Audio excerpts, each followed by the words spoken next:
So last week, if you weren't here, we kicked off this series called The Third Wheel. It's all about the story of Ruth, but it's really a series for singles. Traditionally, what we do here at Element is during February, we love to talk about marriage, we love to talk about dating, we love to talk about sex. It gets kind of awkward, we have a lot of fun with it, and people walk out going, I had no idea that the church would talk about those things, and we love that.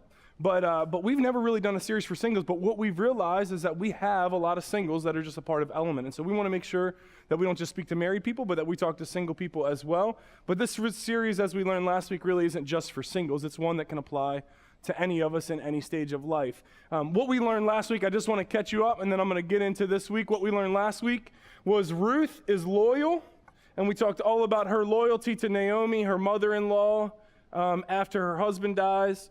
Ruth stays with Naomi, and so Ruth is loyal, and Naomi, we find out, is bitter, and that's actually something that we celebrated. And if you're part of a small group this week, we challenge you to think through this question of where are you? Are you bitter? Are you frustrated? Are you excited? Like, what is your current stage? And so last week was about loyalty and not about bitterness, but really more about loyalty and honesty. Because we made this big, grand statement for the stage, or at least I made this big, grand statement from the stage that was one of those that everybody just kind of like took a deep breath, relaxed, we prayed and went home, and it was this. It was, you are where you are. That like wherever you are in life is where you are in life. And it may not be where you want to be. It may not be where you thought you were going to be, but it is where you are. And so you've got to learn to not necessarily embrace it and be okay with it, but at least accept it. To be honest about it. And Naomi's husband passes away. She's a lady who moved to a foreign country because her husband moved her there. And then her two sons grow up in a foreign country of Moab, and they get married to two Moabite women. One of them is Ruth, the other one's a lady named Orpah, and then both of her sons die about 10 years after her husband. And so their whole plan in that type of society was real patriarchal. So if the husband didn't work, you really didn't have money. And so now you've got three widows with no means for income who are kind of sitting there like, what in the world are we to do? And Naomi says, I hear back in my homeland that the drought has ended. Maybe I can go back there. And Ruth and Naomi say, great, we're going to stay with you. And she says, no, don't do that. And they kind of make this journey back, and we whiteboarded some of this. We began to like storyboard it some, and we had a couple scenes there, and then we said kind of for the third scene, it really kind of goes out to the front, but it feels like you're going backwards, because for Naomi, she's just going back to her old land. But when she went away, she had a husband and children, and when she was returning, she's got nothing. And so kind of along the way, she has this like realization that it doesn't make any sense for Ruth and Orpah to come with her, and so she tries to convince them, listen, I'm pretty hopeless. I don't have anything to offer you. There's nobody back there that I can really connect you with. I wanna give you hope. Go back to your land. And there's this weird conversation that she has, and she says, listen, I'm not pregnant, but even if I were to get pregnant and to like have male sons, would you wait for them to grow up so you could marry them so I could actually give you something worthwhile? And it's like, that's weird. And they're like, no, we wouldn't. And so Orpah turns and says, I'm going to go back to Moab. And so she does. And that's not like disrespect. That's not a lack of honor. That's not any of those things. But Ruth clings to Naomi and says, I'm loyal to you. And she takes it one step further. She says, if anything but death separates us, may I be cursed. And she says, listen, your people will be my people and your God will be my gods. And I'm leaving my old life behind and I'm coming with you. And Naomi, realizing that she can't convince her to do anything else, says, fine, you can stay with me. When they get back to the town, the people, like it makes sense. The townspeople go, that's Naomi. And they get excited and they're like, oh, Naomi, how have you been? And she goes, no. Don't call me Naomi. And they're like, okay. She says, call me Mara, because it means bitter. And that's where I'm at in life. I'm bitter. I went away full. I came back empty. And we just talked about the idea that for some of us, that's our story. We thought it would be different. We thought going there or being with that person would give us some sort of fulfillment, or that it would work out differently. But what we found is that like what we hoped for didn't actually happen.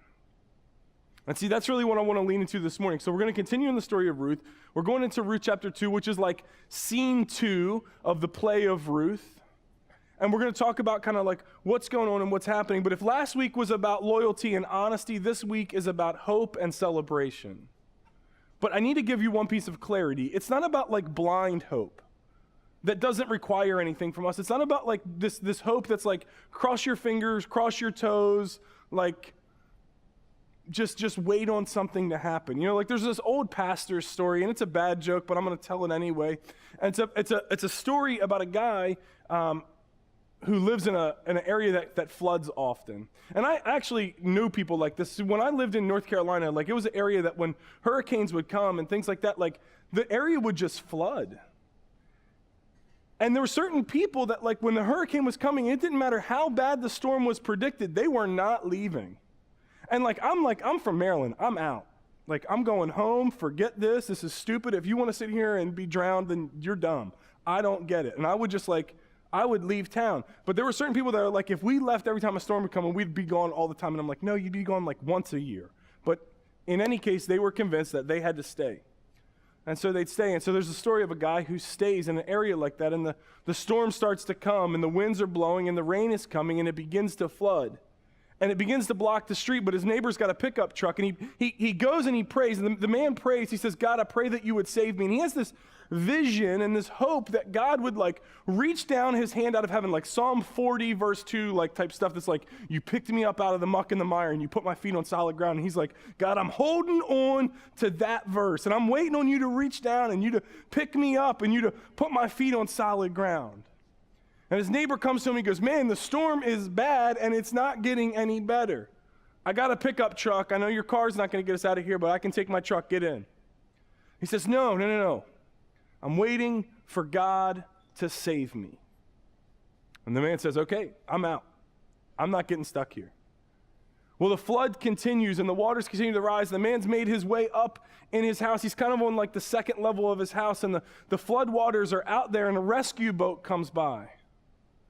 And they yell at the man, hey, come out, like you can swim to us, we'll pull up beside you. They're like tapping on his window, seeing him sitting inside, and they're trying to get his attention. He goes, no, I'm waiting on God to save me. And they're like, get in the boat. And he's like, no, I've prayed about it. I'm waiting on God to save me. So they leave, and they go save some other people. And the floods continue to rise, and the man like takes an axe and beats his way through the roof of his house, and he's sitting on the roof, and a helicopter drops down a ladder and through the megaphone yells out like, grab the ladder. And the man like, no, I'm waiting on God to save me. And they're like, we can't hear you because we're in a helicopter. And so he just turns his back on the helicopter and on the ladder. And so they sit there for a minute, but as the storm rages on, they're like, we can't stay here forever. There's more people to help. And they move on. Well, the storm doesn't stop. And the waters continue to rise. And eventually the man finds himself swimming. And eventually the man finds himself floating. And eventually the man drowns. And he gets to heaven and he goes, God, I prayed for you to save me. I knew that you would do it. Where were you? And God says, I sent you a truck and a boat and a helicopter. What else do you want me to do? And it's like this bad joke, but it, I think, gives a good picture of like how damaging false hope is. And how, if we don't have a good sense of hope and like an idea that action needs to back up what we're working towards, then we can really destroy ourselves or just find ourselves in a really destructive place because we weren't willing to do what it took to work towards what we wanted. So what we're going to see with Naomi and Ruth is that they make a plan, but their plan requires them to act. It's not even really so much God, and that was one of the interesting things we talked about last week with this whole book of Ruth, is that rarely does it mention God.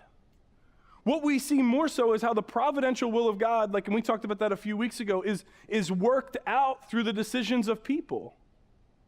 And how God can move through people interacting and acting based on what they think is best. And so Ruth and Naomi come up with a plan. And we're going to take a look at it in Ruth chapter 2, verse 2. It's all up here on the screen. You can look it up in your Bible or on your phone or tablet or however you prefer to do that. But we'll have it up here on the screen for you. It says, one day Ruth the Moabite said to Naomi, let me go out into the harvest fields and pick up the stalks of grain left behind by anyone who is kind enough to let me do it.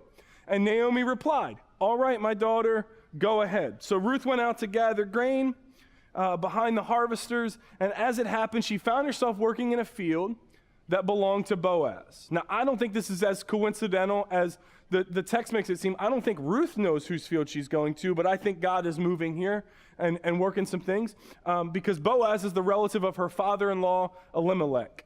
And then when she arrived there, Boaz arrived from Bethlehem and greeted the harvesters. And he said, "The Lord be with you." And they said back, "The Lord bless you." And that's what they respond with. And it's kind of this weird thing. So I need to take a little bit of a detour because in my opinion, as I'm reading these first couple verses, I'm bothered. And here's why. Because Ruth is in his field stealing from him. She didn't do anything to plant those crops. She's not harvesting them on his behalf.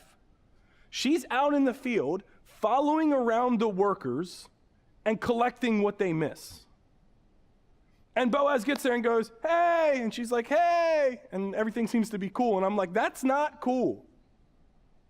When I've worked in different places or I've done different things, if you come in and just start trying to do the job or taking cash out of the register, that's not gonna fly. That doesn't. No, you left $1 behind. I'm just putting that $1 in my pocket. No, that doesn't work. It's mine. It's not yours. You didn't earn it. You don't get it.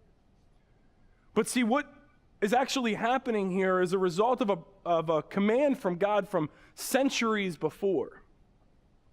If you go back in the history of Israel, what you see is that they were slaves in Egypt for hundreds of years, 400 years. They're slaves in Egypt, and they get out of that, and God establishes a law for them because no generation that had been in slavery in Egypt, or no generation that was coming out of slavery in Egypt, had any idea of how to actually function as a society. And so God gives them what we know as the Torah. It's the first 5 books of the Old Testament, or the first 5 books of the Bible. It's Genesis, Exodus, Leviticus, Numbers, and Deuteronomy. And it's like establishing society for them so that they knew how to function with one another because they had lived life as slaves. They didn't know how to function or what to do. And so in Deuteronomy 24, he gives them this command. And it's one to really cure their stinginess, because when you come from slavery or when you come from less, there's a couple of ways you can respond. You can respond with, "I have to keep everything that I have." This is my grandmother. I love my grandmother dearly. She's passed away now, but my grandmother was a child of the Depression.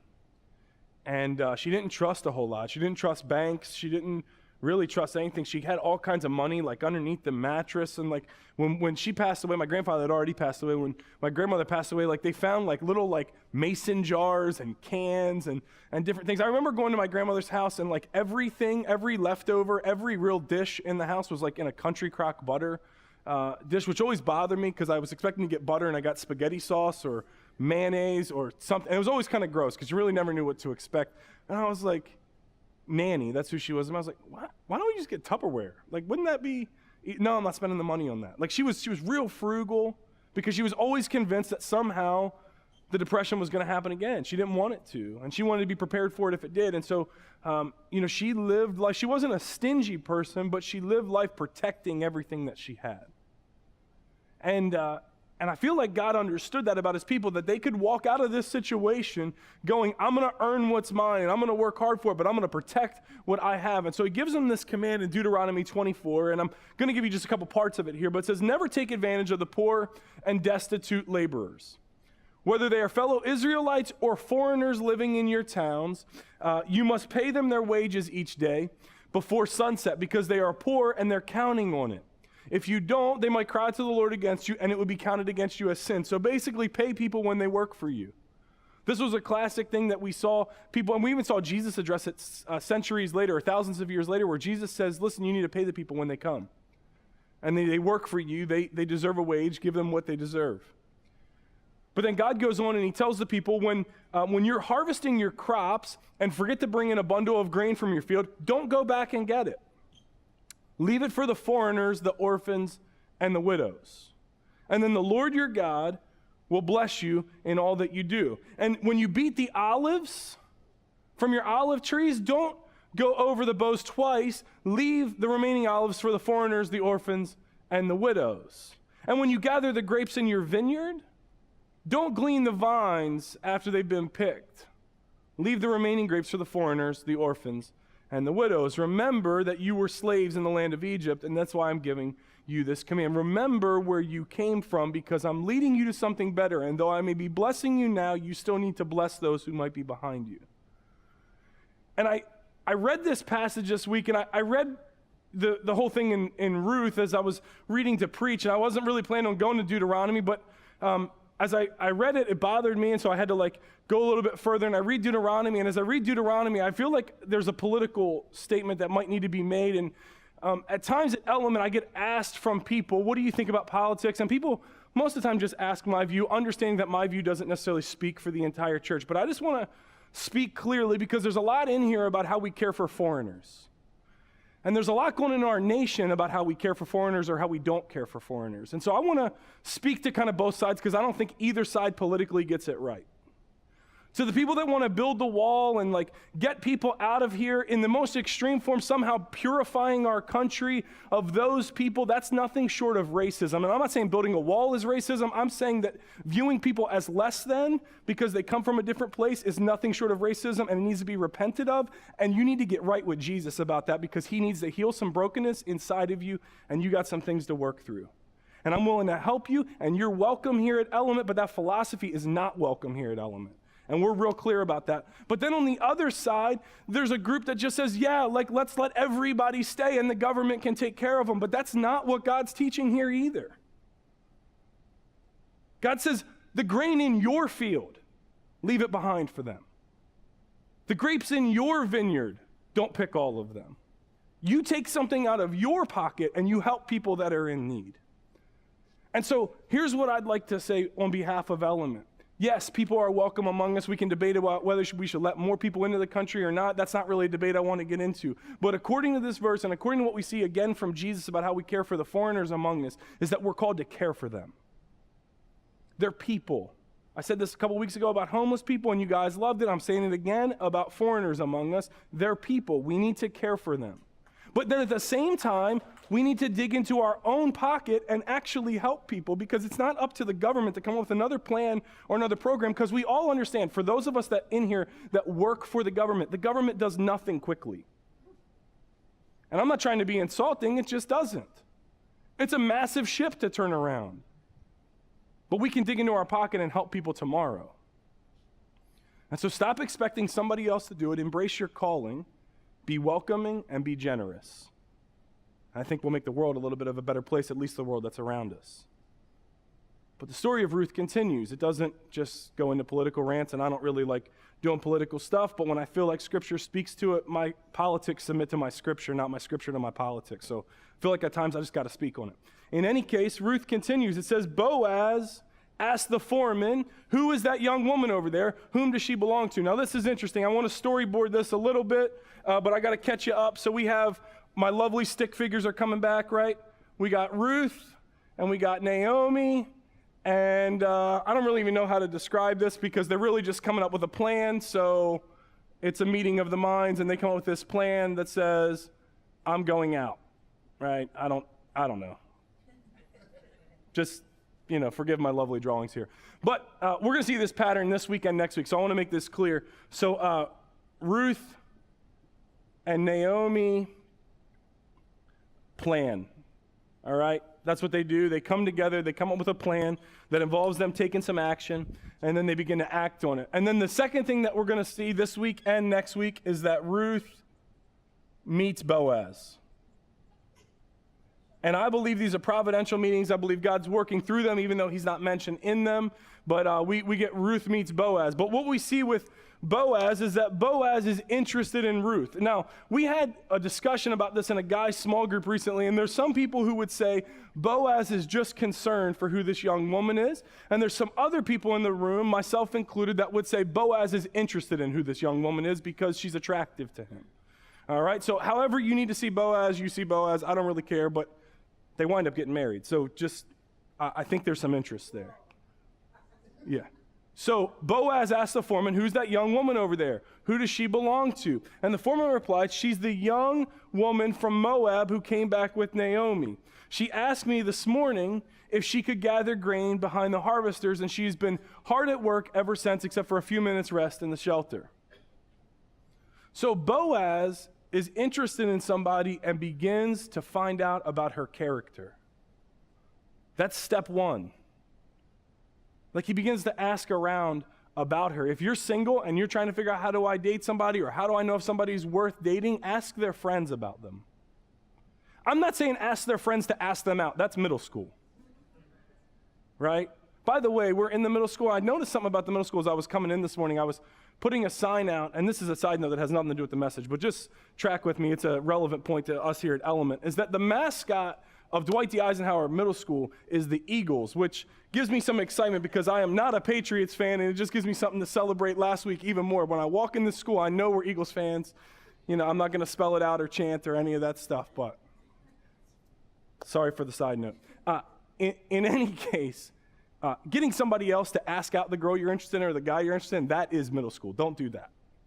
All right? I'm saying you can ask some questions, get to know somebody, find out about who they are.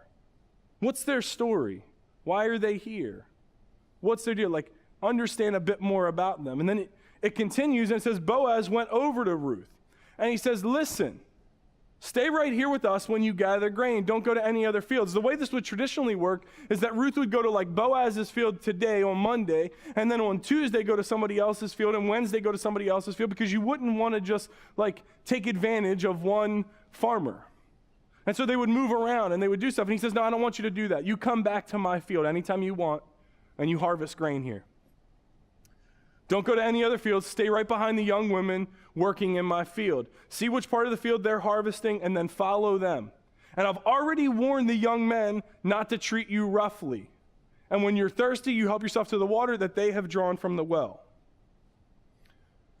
Basically, he says, I'm protecting you, I'm caring for you, and I'm giving you what you need.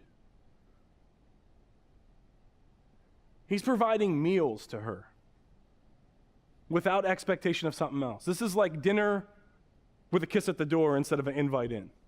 It's like Netflix and no chill. Like it's the way to say I'm interested and I care, but I'm not having an expectation of something more. Some of us need to learn that philosophy. Others of us need to learn how to talk to a person. But no matter what side of the spectrum you're on, you can care for somebody without necessarily advancing anything. But he says, hey, you can stay here. You're protected here. The men are going to leave you alone. The women are going to show you where to go. Go harvest your grain. Ruth falls at his feet, thanks him warmly. What have I done to deserve such kindness? I'm only a foreigner. He said, yes, I know, but I also know about everything that you've done for your mother-in-law since the death of your husband. I've heard how you left your father and mother and your own land to live here among complete strangers. May the Lord, the God of Israel, under whose wings you have come to take refuge, reward you for what you have done. And she said, I hope I can continue to please you, sir. You've comforted me by speaking so kindly to me, even though I'm not one of your workers. And at mealtime, Boaz calls her over and says, come over here, help yourself to some food. Now, this is like above and beyond. Like Boaz would have been expected to provide some food for his workers. He probably is sitting around the table with the leader of his workers having a conversation about how the harvest is going. An invite to a foreigner to sit at his table would have been outside of anything normal. He says, you can dip your bread in the sour wine. When I was in Israel, I thought this was interesting. There's a couple ways to translate that Hebrew word there. One of them is vinegar, which would be sour wine. The other one is hummus. Now, if you're in Israel, they will tell you it means hummus all day long because they love their hummus, or they say hummus. But either way, they're going to tell you that that's what it is. Whatever you want to think it is, it's fine. But it's not just like dip the bread in something disgusting. It's part of eating. In any case, she sat with the harvesters, and Boaz gave her some of the roasted grain to eat. She ate all she wanted and still had some left over. And when Ruth went back to work again, Boaz ordered his young men, let her gather grain right among the sheaves without stopping her. Basically, give her all access to my fields. Don't you stop her. I don't care what your reason is. I don't care what you think my motive is. Don't be confused. Don't mess with Ruth. And then he tells them, pull out some heads of grain or heads of barley from the bundles and drop them on purpose for her. Let her pick them up and don't give her a hard time. So Ruth gathered barley there all day. When she beat out the grain that evening, it filled an entire basket. She carried it back into town and showed her mother-in-law. Ruth also gave her the roasted grain that was left over from the meal. So here's what we have. We've got Ruth and Naomi come up with a plan. I'm going to go out into the field and I hope I can pick enough grain. I hope I can pick enough grain. I hope I can come up with enough of what we need. I hope that this plan works. But regardless of if I know if this plan works, I'm going to go work the plan. I hope this works out. I hope we can get enough food. She goes out, she winds up meeting Boaz. I don't know how to draw these any different than how I drew Ruth and Naomi, so I'm just going to draw them the same. All right? She meets Boaz. Boaz has his little, word bubble here, I like you. And she's like, okay, this is good. He says, come back here. She comes back there. But when she goes back, what we see is that Ruth and Naomi celebrate. She's back with Naomi, blessed more than she expected, having a meal and sharing it together. And Naomi asked the question I think we would all ask, where did you get all this grain? Like, I expected you to come up with some scraps, and you came back with a feast. Like, there are a lot of days, I've talked to you guys about the things that I love doing, and I love being outdoors. Really, I didn't grow up being outdoors a ton. I chose to be outdoors after a friend of mine who lived with me had his kids over the house. His kids came over my house, and they were 5 and 3, and I remember Josh saying to them, hey, guys, you want to go feed the ducks? And they said, no, we just want to play with your iPhone. And like this thing clicked in my head. I was engaged at the time, and this thing clicked in my head that was like, I don't want that for my children. Not that I don't want them to like have a phone or an iPad or any of those things, because I'm sure, like Noah already gets my phone. He eats it, but he enjoys it, and like it works for us. And so I'm not like anti-phone, anti-electronics, any of that stuff. I just want my kids to love the outdoors. And so I had a decision to make. I was like, man, that's what I want for my kids, but I'm not sure how to make that happen. And so I just started getting into things that were more outdoors. So I picked up hunting again. I'd done it a little bit in high school, never actually shot anything, but I had been like out in the woods wearing camo, so that's pretty much a hunter. In any case, like I started doing that again, and like this year got a deer, and like that was fun, and I started fishing a lot, and I started just getting into some more things that are going to like encourage him to be outside. And here's the thing about the boat. I don't care if he likes fishing or if he likes water skiing or if he likes tanning. It doesn't matter to me as long as he likes being outside. I want to just give him a passion for the outdoors. And so I've learned a lot about fishing. I've done some hunting this year. The end of this year, I got to do some duck hunting and looking forward to turkey season. I got all kinds of stuff, and I have more camo than I ever thought I would own. But it's because I hope that my kid loves the outdoors, but I'm actually wanting to take a plan of action to help him do it, because I want to teach him what it's like to love the outdoors, to respect it, to care about it. But when it comes to Kim and I've been doing a lot of fishing. I was fishing a lot over the summer for rockfish, and I didn't always catch stuff. In fact, more times than not, I really didn't catch stuff. And so there was plenty of times where I was out there where I would come back and Kim was like, oh, we're getting lunch somewhere else today. But then there was a few times where I came back. I remember one specific time I took out a college student and her boyfriend, who's now her fiance, and like we caught some fish. And on the way back, they said, oh, we've never had rockfish before. And I was like, awesome. Let's get back. I'll cook it. And so we got back. I filleted it in the garage. We cooked it right there. And Kim was like, where did all this food come from? And I'm like, we actually caught stuff today. And it was like this kind of bit of like shock and surprise, a little bit more than I wanted there to be, but there was a bit of like shock and surprise. I think that's where Naomi is. She's like, I expected you to come back with like maybe something to put on the plate. Not like 2 full meals worth. Not enough to feed 4 or 5 people, let alone just me and you. She said, where did you gather all this grain today? Where did you work? May the Lord bless the one who helped you. Obviously, you had some help. So Ruth told her mother-in-law about the man whose field she had worked. And she said, the man I worked with today is named Boaz. And she says, may the Lord bless him.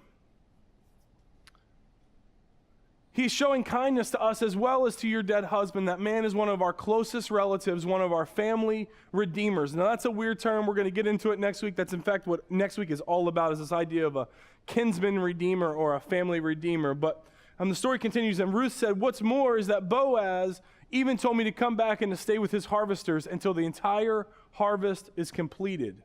And she said, good. Do as he said. Stay with his young women and throughout the whole harvest. You might be harassed in other fields, but you'll be safe with him. So Ruth worked alongside the women in Boaz's field, gathered grain with them until the end of the barley harvest. And then she continued working with them through the wheat harvest and early summer, and while she lived there with her mother-in-law. She didn't go out looking for a job. She went out looking to pick some grain, hopefully to feed her and her mother-in-law. What she met was a person who was able to bless her beyond anything she could come up with on her own. And I believe that God is doing some things through this story. I believe God is moving in the story of Boaz. We're going to see this over the next couple weeks. Next week, we're going to see how Boaz wants to redeem the whole family and how they come up with a plan for that to happen, how they work towards that plan, how they have this providential meeting, and how eventually it leads to something worth celebrating. But what we see from them is I have a plan that I'm going to go work. And I'm praying that God would show up and create a providential encounter with somebody that I need. And then regardless of what happens, I'm going to celebrate. And see, as we talk about dating, or as we talk about life, and as we talk about the relationships that we have, I want to lean into this with you. Like, what are you doing to come up with a plan for life? Tinder should not be your plan. I actually met with a pastor this week, and it's not something we talk about a whole lot. I never have brought up Tinder from the stage. I've never been on Tinder. I just know swipe right is the right direction because it was a question on HQ a couple weeks ago. In any case, that's not a plan that's going to help you meet quality people. I'm not saying you can't meet anybody on Tinder. I'm just saying that, like, everything I know about Tinder is the goal is to hook up, not to meet and have a conversation. It's far more about the benefits than it is about the conversation. Learn how to have a conversation with people. Come up with a plan. Is it online dating? Is it meeting somebody at church? Don't look at them right now. It'd be a bit awkward. Is it meeting somebody at work? Is it having a conversation with somebody that you used to be with? If you're already married, is it reigniting something that you once had but now seems lost? Like, searching on Facebook and catching up with the old flame isn't going to reignite the one you have at home. And it's time we got to, own some of that. If you're dating, is it taking the next step? Valentine's Day coming up. Is it time to pop a question? And I'm not putting that pressure on you for this week, but I guess I kind of am putting that pressure on you. Is it time to take the next step in a relationship? Because it's never going to get where you want it to go until you take the step to help it get there. Like, you are where you are. And here's what I want you to know. It will not go where you want it to go unless you help drive it there. Sitting around and hoping, sitting around and praying is like the man who's waiting on God to save him when God's sending all kinds of things to save him. So where are you at? Now I want to ask a few questions as we close. The band's going to come back up, and I have a few questions that I just want us to consider. And these are questions that if you're in a small group this week, on Tuesday or on Wednesday, you're going to be answering these questions and discussing them and talking about them. Last week they had 4 questions to discuss. This week they have 5. And if you're a single person, let me be real clear about something. You don't have to say, I have no plans for Valentine's Day. You don't need to go do something stupid and make a bad mistake and connect with somebody or hook up with somebody because you felt lonely. You can just get plugged into a small group, because on Tuesday night, there's a group called Made to Create. Liz leads it. She's our kids director, and it's a ladies group in Columbia. But on Wednesday, there's dinner with friends. It's a perfect opportunity. It's on Valentine's Day. It's a perfect opportunity for you just to hang out with some people, have a meal, make some dessert, and enjoy being around people that are like-minded. And so I want to challenge you, don't go do something dumb on Valentine's Day. Go to a group and have a conversation that can actually move life forward, and maybe give you an opportunity to meet somebody that could be quality and a person of character, like we see with Boaz and Ruth. But I got 5 questions I want to ask as the band makes their way back up. And I'm waiting on them to be on the screen. Sorry. The first one is this. As you think about your life, what do you have to celebrate? Some of you are here and you're frustrated and you're like, I'm Naomi and I'm bitter and I hate it and I don't like anything I have going on. But here's what I challenge you with. There are some things worth celebrating. Maybe it's a friendship. Maybe it's a new connection. Maybe it's just a place where the pastor looks so good. I don't know. What do you have to celebrate? That's a bit conceited, I get it, but welcome to Element, all right? As you think about your life, what do you have to celebrate? 2, how can you celebrate it this week? I think some of us can recognize that we have some things to celebrate, but we never actually take the time to recognize it. If you have a great friend that you say that's worth celebrating, drop them a note. Send them a card. Shoot them a text. Let them know you appreciate them. Do something intentional this week to celebrate that friendship if that's your thing. And then the other 2 questions are this. As you look toward your future, what gives you hope? See, for them, they created a plan around something that they hoped to happen. They hoped they would be able to come up with enough grain. They hoped they'd be able to have enough of a harvest so that they could have a meal. But as you look towards your future, what gives you hope? And then the second question is this: what are you actively doing to be a person of character? We see Ruth and we see Boaz named as men and women of character. But I want to ask you, if you're specifically in a dating context, if I ask you this question, as you think about your dating life, what gives you hope? And then I'd ask you, what are you actively doing to be a person of character? Liz always says it this way, and she stole it from somebody else, but I love referencing it as something she said because she said it a ton while she was single. Be the person that the person you're looking for is looking for. Let me say it again. Be the person that the person you're looking for is looking for. See, I had a conversation with Nadia this morning, and she talked about like when she was in this place of dating and she was single and she was like, I was frustrated and I was alone and I didn't like it, but I didn't want to get into the games. I didn't really want to play the game. She said, so I spent my time being a person of character. I spent my time studying myself, being more and more aware of my insecurities and the things that I was good at, so that when I met that person, I would be well aware of who I was so that they could learn who I was. And then she said, what Devin said to me and what he complimented me on was, I was able to know you because you knew yourself. And see, I think sometimes we have to challenge ourselves to kind of like get out of the game for a little bit and ask this question, that what are we doing to be a person that the person we're looking for is looking for? What are we doing to be a person of character? I think it's a really practical question. Listen, this series, I don't want to give you like high and like super deep questions that you can go out of here and not really know how to answer. I think these are 4 practical things that we can begin to work through and begin to ask. What can I celebrate and how can I celebrate it? What gives me hope and what am I doing to work towards it? They're practical questions that we begin to evaluate. But here's what I want you to know. The reason we can have hope is because of Christ. It's not because of Ruth and Boaz. Their story eventually leads to Jesus, and we'll make that point in a couple weeks. But the reason we can have hope is because we have Christ. And Christ said, listen, I see people who are broken and struggling, who are relationally messed up and don't have any of this stuff really together. And he stepped down onto earth. He died a penalty that he didn't deserve, and he gave us the chance to have hope because he was resurrected 3 days later. And so at Element, we try and celebrate communion on a somewhat regular basis because we want to remember the hope that we can have in Christ. And so this morning, as a couple people come forward, they're going to be passing out trays with communion. It's got a stack of 2 cups. One's a cracker, one's some juice. You don't have to take it. You feel the freedom to not take it. But if you need to be reminded that hope is possible for you, or if you need to be reminded that you are worth sacrificing for, because maybe this week is a reminder that you don't have anybody and you might not feel worth it, then communion is something I'd really encourage you to take this morning, because it's a reminder that Jesus says you're valuable and you can have hope.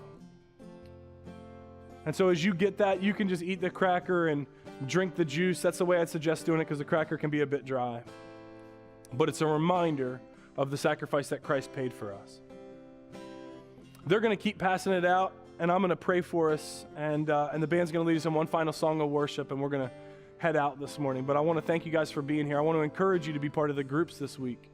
It's a chance to be around people that love you and care about you, and at least get to know them. Let me pray. God, I thank you for who you are. God, I thank you for what you do.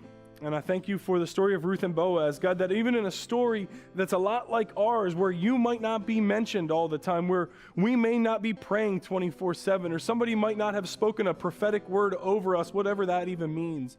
God, I know that you can be working because you work in and throughout their story. You allow them to meet and you do things as they meet. God, I pray that you would help us to try and model what we see in Ruth and Boaz. And that's not some love story. That's men and women of character. God, remind us that we can have hope even when we feel hopeless. Remind us that we can celebrate even when we feel bitter. And God, I pray that this week you'd help us to actively plan and move towards the hope that we can have in you.